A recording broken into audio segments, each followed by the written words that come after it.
But for a certain segment of population of people, their doctors are either the charitable foundation, community free health clinics, or even the health department.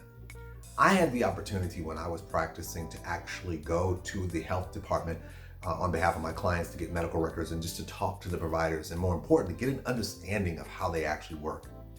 And here's what you need to understand for those of you who are navigating through the health department for your treatment in terms of how it relates to the coronavirus.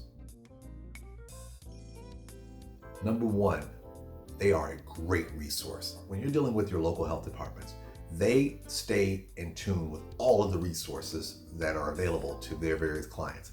Keep in mind, most people who are using the health department are usually in a certain socioeconomic bracket. In other words, they usually are poor.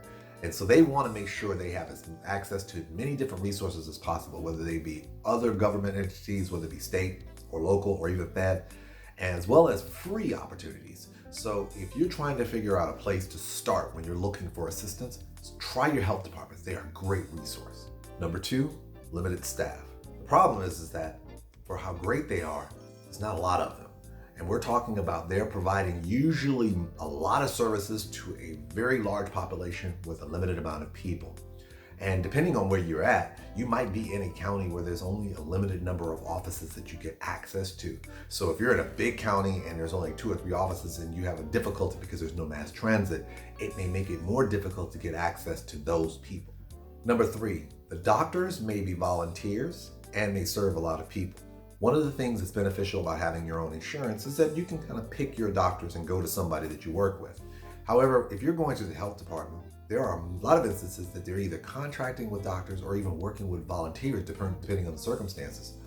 And these doctors, unfortunately, not only are providing treatment to you, but they may have to provide treatment to a lot of people.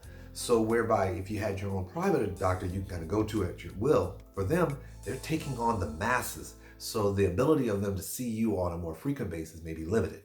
Number 4, you may not be able to see your doctor urgently. In a health department setting, you may be limited to just contacting the health department. So even if you have a great relationship with the doctor they associated you with, you may not have access to that doctor if something happens and you need to have someone provide you information quickly, which is why you probably find yourself in a situation where if you're going and you're contacting them, the doctor may not be available, may have patients, or may no longer be with them, and they may just direct you to the emergency room. Number 5, prevention versus treatment. The hardest part about the health department is because most doctors want to have a long-standing treating relationship with you.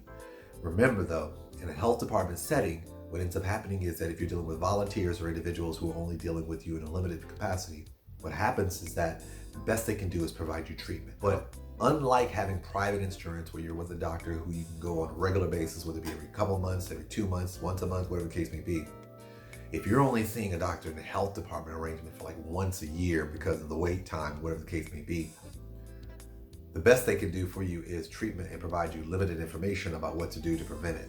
The follow-up, which a lot of doctors like to provide, may not be available to you in this standing. Number 6, the ER may be all you have. At some particular point, if it's an urgent need or an emergent need, they may direct you to the emergency room, which presents a difficult issue because the emergency room is only there to stabilize you. They're not there to, provide preventative care. They're not there to follow up with you. They are there to provide you urgent care to stabilize you. So the desire is to get you in, get you stabilized, send you back out to the people who you went to go see before. The problem is that if you're only going to the health department, you may not have somebody readily available. So the hardcore reality is that the emergency room may be the only and best choice of treatment you may have available based on your circumstances.